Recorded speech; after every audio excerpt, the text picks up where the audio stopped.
here we are. Yes, Shashank. I have another interesting topic to pick your brains on today, and the topic is doers versus dreamers.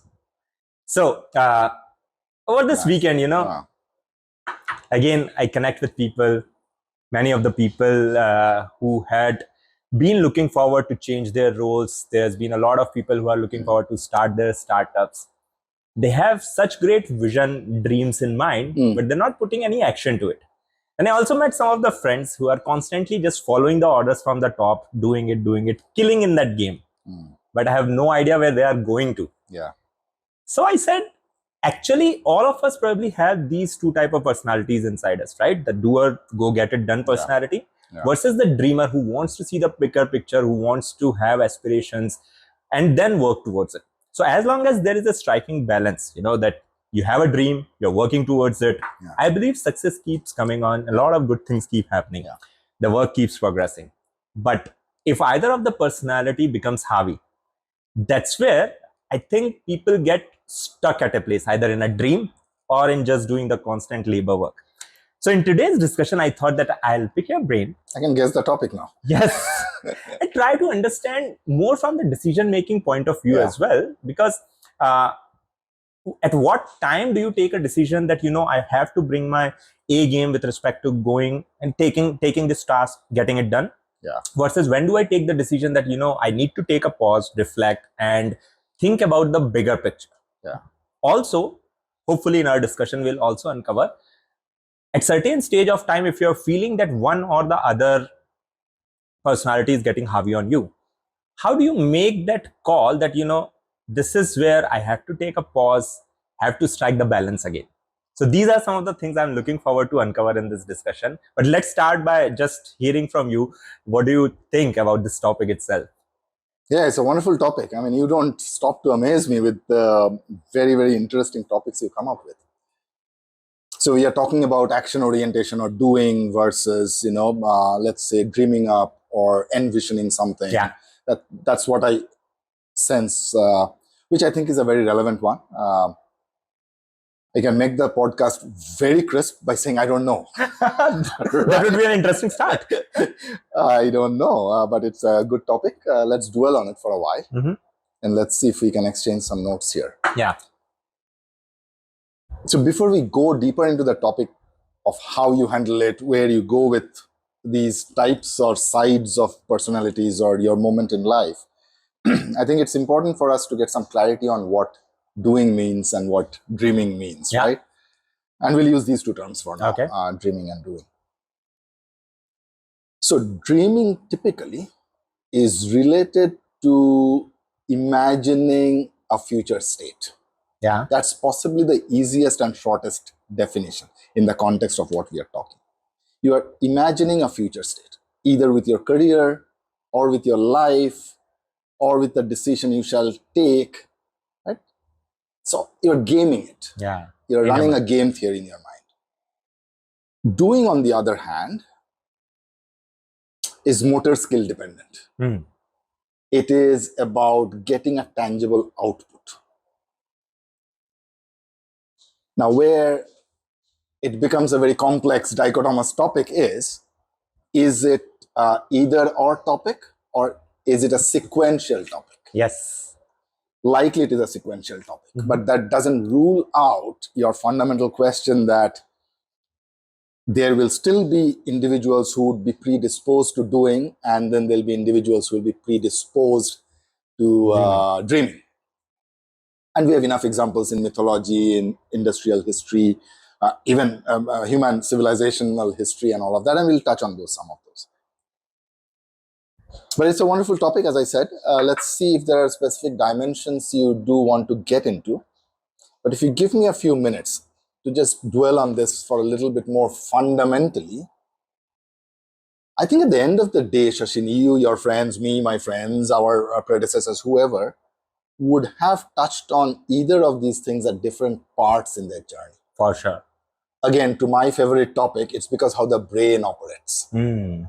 And if you think of which part of the brain is responsible for your motor skills or doing, and which part of the brain triggers this imaginative skills, cognitive skills, they are not very far away from each other, right? And I can, in brief, tell you, not to complicate matters, and I'm not a medical professional, but the part of the brain in the prefrontal cortex, the anterior prefrontal cortex, the parietal cortex, those are all that lead you to imagining stuff. Those are the ones that lead you to dream, lead you to envision, lead you to draw up a future state, maybe run a game theory in your mind.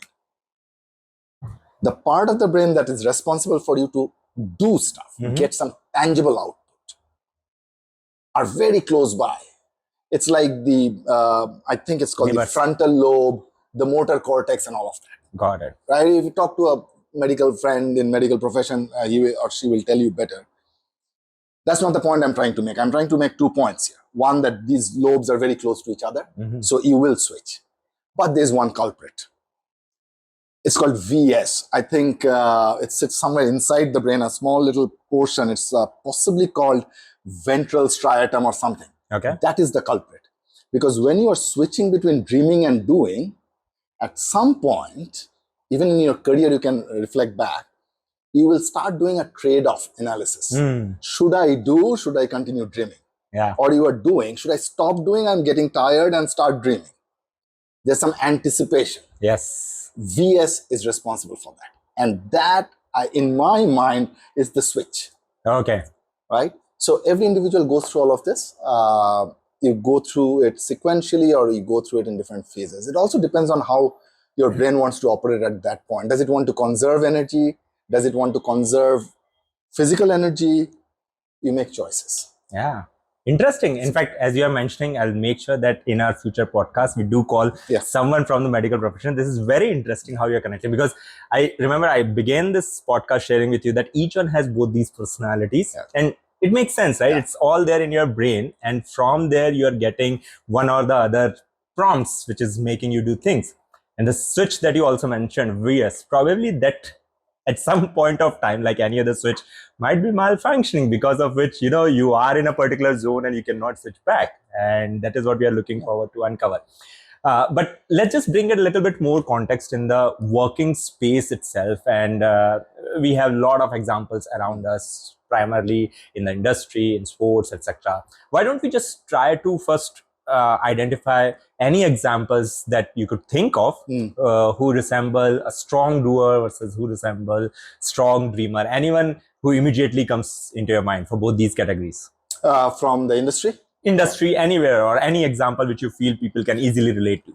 I mean, I love Indian and Greek and Roman mythology. Okay. The one that immediately comes to my mind is Arjun from Mahabharata and Achilles from Iliad, right? Okay. They both are doers. You think of their character, you think of their journey, they are completely focused on doers, and so much of doer that they have excelled in their art. They have excelled in their form of doing. There are a lot of dreamers. I don't honestly recall any dreamer right now from mythology, but I would imagine if you think of some of the very famous kings, they would possibly, or queens, they would possibly be dreamers, because they would have, at one stage in evolution of kingdoms, they would have dreamt of a large kingdom. Yeah. Either to build their power or to be benevolent to a huge population section. Yeah. But most of the kings and queens would be dreamers, I would say, at one stage. But there are also kings and queens who were dreamers. Yeah. Right? But definitely that. And think of industry. Albert Einstein, Nikola Tesla. Yeah. He thought of Wi-Fi way before time. Those are imagination, right? Yeah. Jules Verne, the author. Yes. Right? If you read his novels, Journey to the Center of the Earth and all the novels he wrote, classic dreamer, right? He envisioned the future sitting so far away from that point. Think of doers. You could almost think of Thomas Alva Edison, Henry Ford, classic example of a doer. Contribution, one of his many contributions is the production line in industry. Correct. Right. Steve Jobs name would definitely come up, but in my mind, Steve Jobs, Elon Musk, they're a combination of dreamer and doer. Makes sense. Yeah. Steve was brutal with doing, but he was also a genius dreamer. He imagined a smartphone when no one actually had. So Yeah. So fantastic. These are some amazing examples. In fact, as you were mentioning about Arjun, I was thinking that how would you consider Krishna's personality? Because he was envisioning that there needs to be a society where dharma is established. So is he more of a dreamer, or do you think that? Yeah. No, I would imagine that he is a dreamer, but very conscious of doing as well. And I think this will come up in the later part of our conversation at some point when we talk about organizations, that sometimes if you are already conscious that you are predisposed to dreaming or envisioning, you also are conscious that you need to get some tangible output. Yes. You surround yourself with doers. Or you coach individuals to become doers. And from that perspective, I would think Krishna may qualify as a dreamer, but then he ensured that doing happens. Kunti, another example, right? King Priam, Hector's father, right? Mm-hmm. I think he would qualify as a dreamer. Okay. Hercules, on the other hand, would be a doer. So you'll find this. It's combination. In fact, now that we have gotten these examples, it is pushing me into our another interesting area of interest, right? The leadership part. As we're explaining these examples, I was thinking of this question: are doers always? Can doers be leaders as well, or it's only the dreamers who could be leaders? It's just striking into my mind that would doers always need a dreamer to lead them? That's the question that I would want to frame, and just check your thoughts on that. Yeah, no, that's a very good question. And I think the response to this is going to be very complex, more complex than you would want me to talk on a podcast. So let me take a little risk here. Okay. The risk of stereotyping, right? But I want to consciously call that out, that maybe I'm stereotyping. Look, doing is something related to your motor skills, action orientation, where you manage resources, where you manage time, where you manage cadence, yada, yada, yada, to get a tangible output that has been defined. Yeah.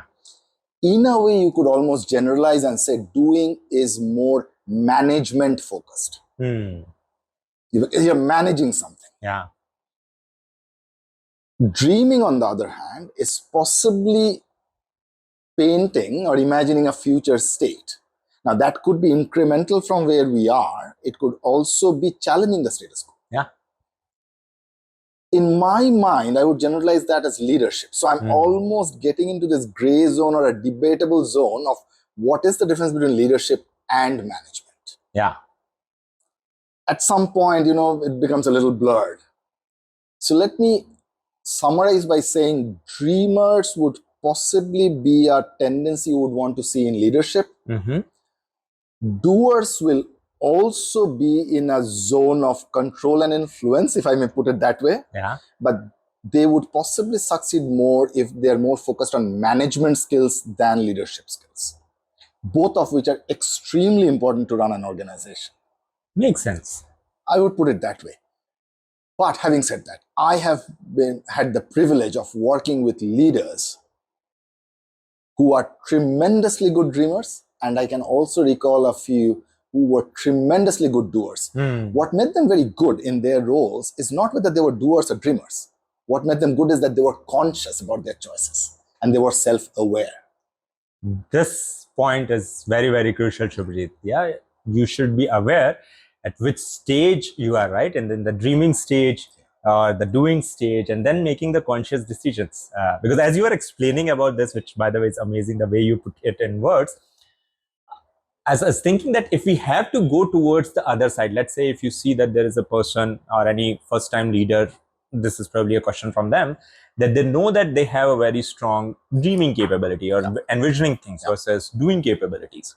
Once you take up that leadership role to strike that balance, how does one, be more self-aware or conscious so that they can take better decisions? So from your experience, any example that's coming from the top of your head, or any advice that you would want to share with these leaders, that how to be consciously aware about your own thought process, decision-making style, and make sure that you're progressing?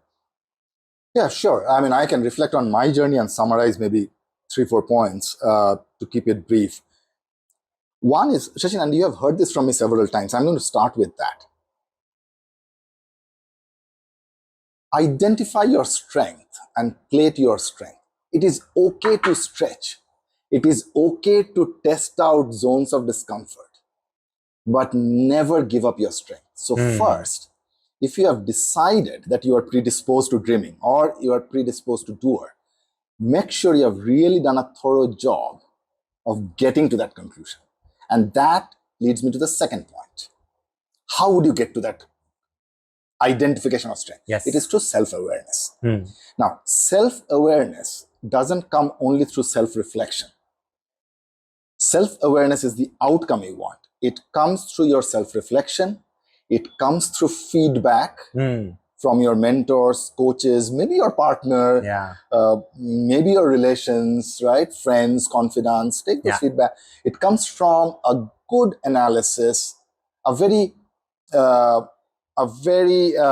objective analysis of your failures, right? So you need to spend time. It takes time. It takes effort. It's a very boring process, like knowledge gathering. It's a very boring and tedious process. It is. You cannot bypass it. So that's the second piece.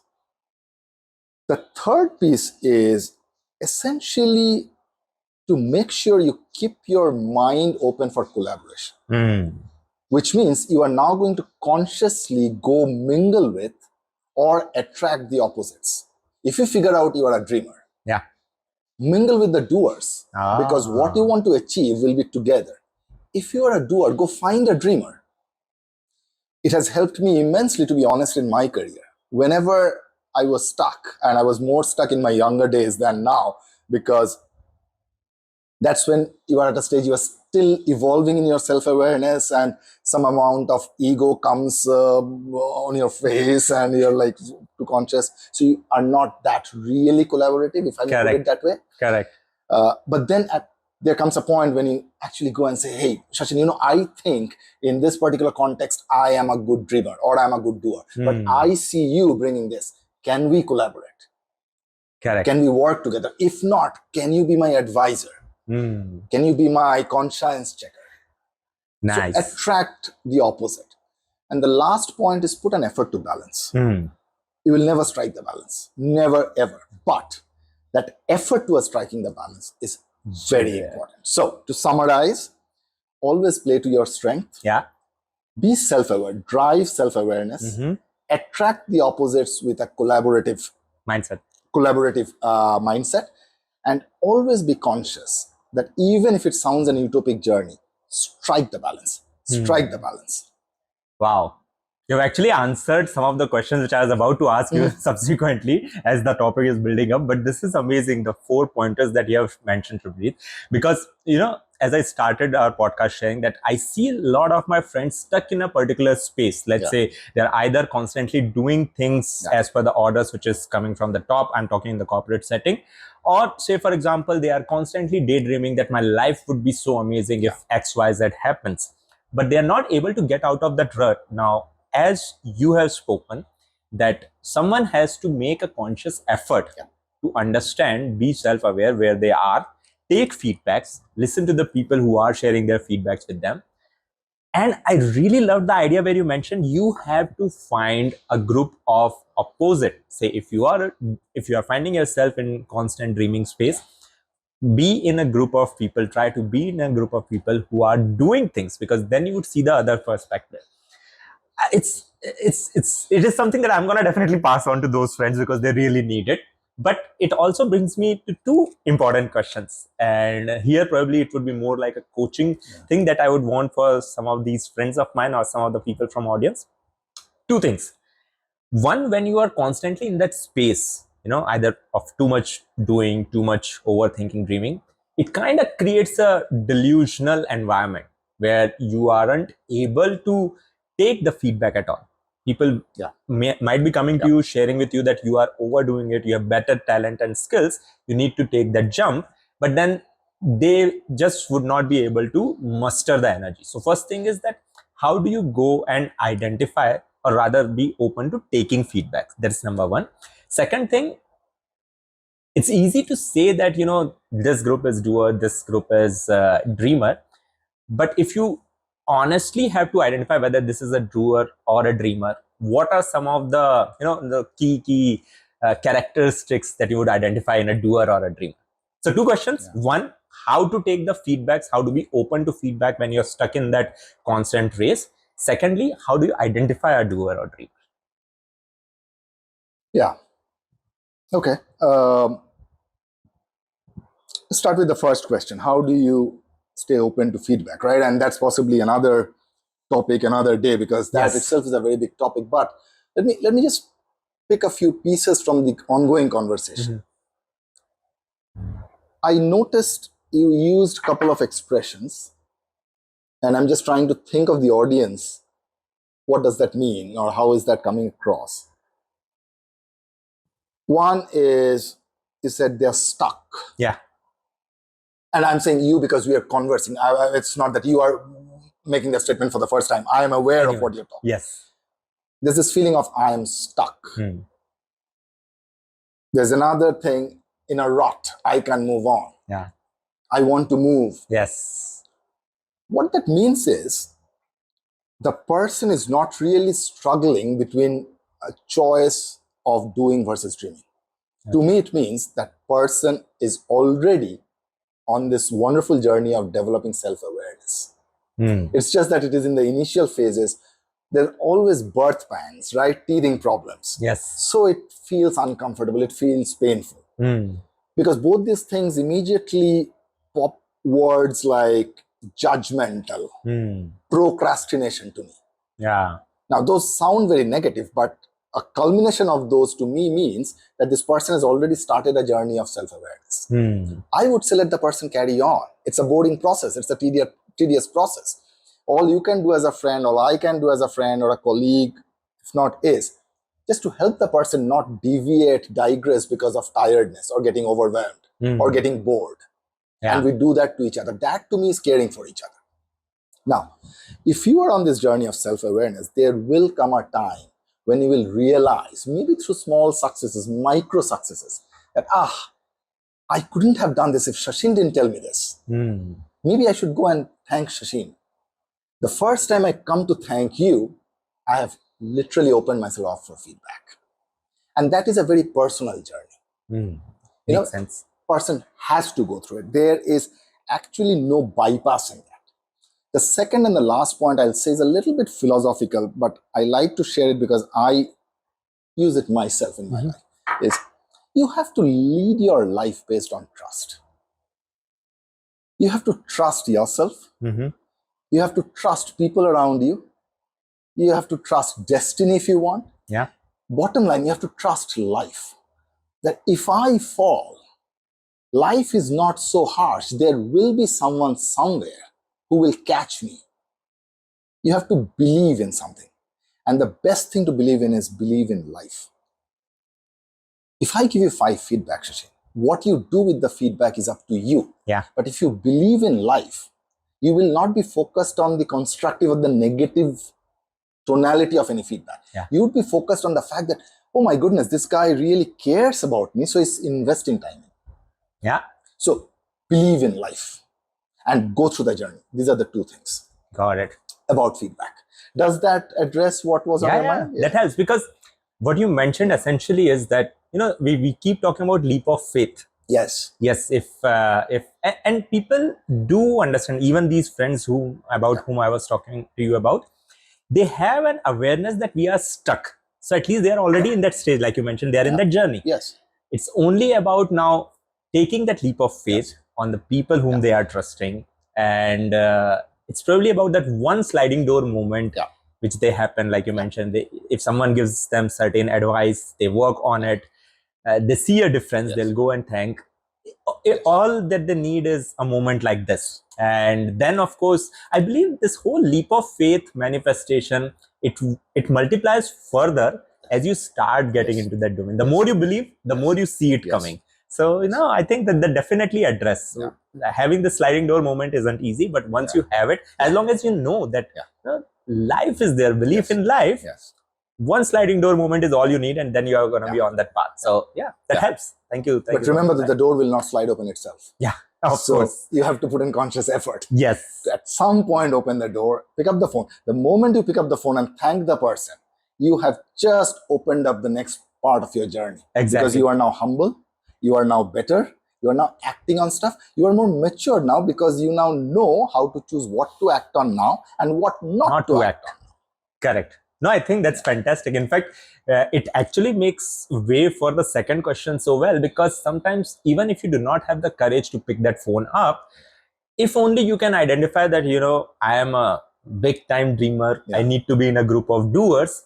Let me identify them and just be in that group. Even if I'm not thanking them, let me just hear what is it that they are speaking about. Or say, for example, if I'm a big time doer, I keep doing things, I cannot take a pause.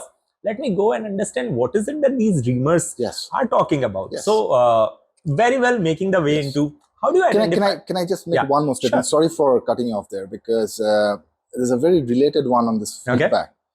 And I tell this to some of my mentees of late. You should always, just like you look at a flower or a tree or birds and appreciate them, you should also look at your competitors or collaborators with that amusement, with that adoration. Yeah. Don't look at your colleague only with through the lens of competition. If you replace that lens of competition with a lens of amusement or delight or just adoration, oh my goodness, let me just watch Shashin. I would never do this. He does it really well. Yeah. Does it mean I will emulate? No, maybe not. Maybe I just want to have those few moments of appreciating a colleague doing something that I don't. You will suddenly see that there'll be a liberation, a different kind of liberation that will creep in. Yes. Are you competing? Of course you're competing. In a capitalistic world, you will. But you don't have to compete. Correct. Pause. Appreciate someone. Truly. Not with an intent of learning. Sometimes I get emails saying, can you advise, or could you just tell me this? I want to learn from you. And I sometimes wonder, why do you need to learn? You don't always need to learn everything. Yes. Sometimes just appreciate that the other person is doing. Fantastic. In fact, this is a great thought, Shubhajit. You are reminding me of a section of one of the book that I really appreciate, The Courage to be Disliked. There, the same concept, they're talking about camaraderie. Find comrades who, we are all making together a society. We have certain tasks. So I am actually looking forward to delve into this topic, probably in a separate podcast. But this is amazing, right? How do you appreciate? Many times we don't do that. The more we do, probably it will also reduce some of these anxieties, some of these challenges to open up, have more of these sliding door moments. So it's a fantastic one. Cool. Probably another podcast where we'll delve deep into it. But bringing it back, so if you would want to identify a group of doers versus dreamers, of course, the natural definition goes that you can see these people are constantly doing it. These people are constantly dreaming it. But some specific characteristics that makes a person really the doer versus someone who is a dreamer. So what characteristics come to mind? I can only tell you what I believe in, and what I believe in is what I have learned from success or failure. So I never try to identify an individual's predisposition based on the actions. Because actions are very momentary, they are very transient. They can baffle you. And they doesn't always tell who you are, because every individual is reacting at that moment. I honestly spend time trying to identify the tendencies of that individual. So now let's talk about tendencies. The first tendency of a doer is discipline and attention to details. That, to me, if I pick it up a few times, I make a note saying, attention to details. Makes sense. Right? Disciplined. Discipline in actions, discipline in documentation, discipline in updating, discipline in feedback mechanisms, right? Those are classic tendencies I look for a doer. Because everything else to me are minute details. And those can be taken care of. I fundamentally believe in life, if an individual has provided loyalty to an organization or to a purpose, the person is matured enough, will deal with the details. As a leader, all I can do is to make sure that the core tendencies are such that the person is assigned to a piece of purpose that individual enjoys. Yeah. A sense of fulfillment, a sense of self-reward mechanism or something. So those are two traits I would say primarily I look for doers. Dreamers, on the other hand, I would look for tendencies where they can almost challenge status quo. Now, that is a very tricky game and I'm still learning, but I think I've learned piece of it. And I'll tell you where the contradiction is. Challenging status quo doesn't mean you have to be a rebel or a revolutionary. Those are different traits. Yeah. Right? Challenging status quo can happen even without a rebellion or a revolution. So I look for that tendency. Is that person asking, why this way? Why not this way? I get it, but can you just pause? You spend a few minutes with me. Tell me, why can I not do this? What's the big problem? Yeah. How shall I fail? Yes. Why would we not do this? Yeah. Right? So an ability to challenge the status quo. But additionally, what I look for, and I'm not sure about this one, whether this is right or wrong, but I look for is that dreamer should also have some ability to figure out the viability and feasibility of that dream. So even if that person cannot write down every details on a Gantt chart or a project plan, that person should be able to articulate or challenge herself or himself, saying, is this vision achievable? Is this viable? Is this feasible?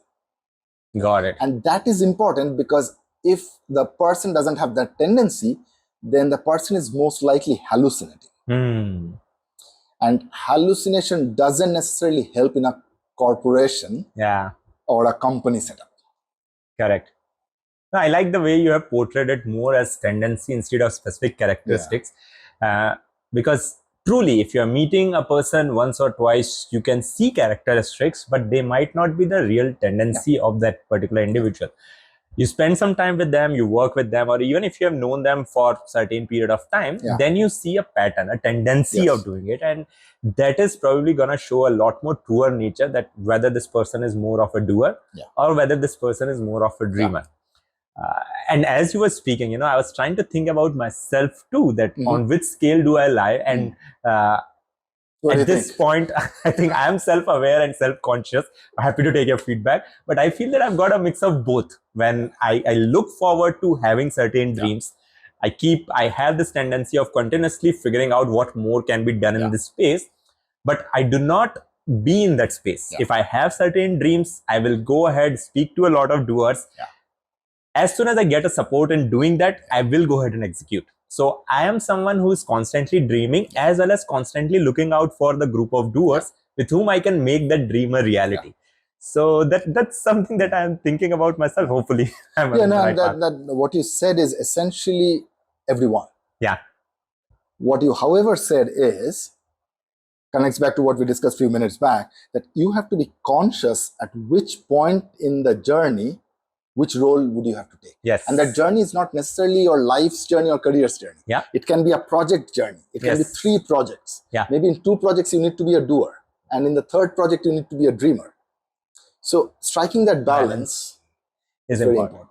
But this is where, Shubhrit, again, as we unfold our conversations, right, my belief on having a coach or mentor gets strengthened so much, because if you have one coach mentor, again, it could be in corporate setting, out of corporate, family, friend member, anyone. But if you have that coach and mentor to whom you put your trust, you take a leap of faith that this person is seeing me how I am and giving me the feedback, and I could take a leap of it, irrespective even if their views are not matching with our current thought process. You do that, you will constantly find a way out from your current stuck position. Most likely, at least you will find a way where to put in your most effort. So reinforces the thought that it's good for all of us to have that person who could be your coach, who could be your mentor and help you see through you at times when you are unable to see yourself. So this proof of the pudding is in eating it, right? Yes. In an early stage of your career, it is possibly, again, I'm generalizing, but it is possibly important to be a doer. Because you need to build credibility. Yeah. Right? So imagine, I think I was telling this to you or one of my mentors, mentees the other day. Career possibly has 3 stages. Initially, your qualifications matter, Mhm. then your credibility matters, Yes. then your brand matters. Yeah. So when you come out of school and you're getting into a corporate setting, you are at that phase where you will switch from qualifications to credibility. Credibility is dependent on tangible evidences. Mhm. Dreaming does not lead to tangible evidences. Yeah. So initial part of career, it's possibly good to be a little bit more doing biased. Yeah. Then comes a point when you're guiding, shaping, and you're maturing and building a brand and all of that, to have a little bit mix of both do and dream, and then possibly dream. But that is where I would pause the thinking and say, there comes a point where you have to do some conscious choices. Because you would be very successful, and I'm pretty sure everyone would succeed in their own careers in their own ways. But you cannot continue your career with a mix of do and dream. Yeah. You have to make a choice at some point, saying, I'm going to spend bulk of my energy in this. I know I can do the other, but I don't need to, because I'm making a choice. Yes. And the choice has to be a self-aware choice. Yeah. So that you don't look back and regret. Correct. But I would say, when you are towards a matured stage of your career, don't try to do both. Make a conscious choice of what you shall not do. Got it. And I'm assuming that even once you have made the choice, be aware. Say, for example, if you made the choice that now I want to have more of the dreamer in me, so that I can envision. Remember the importance of having a group of doers around you, because a dream cannot be executed unless and until there is a doing capability surrounded by it, right? I remember a friend of mine, very close friend. I'll obviously not reveal any names and personal details here.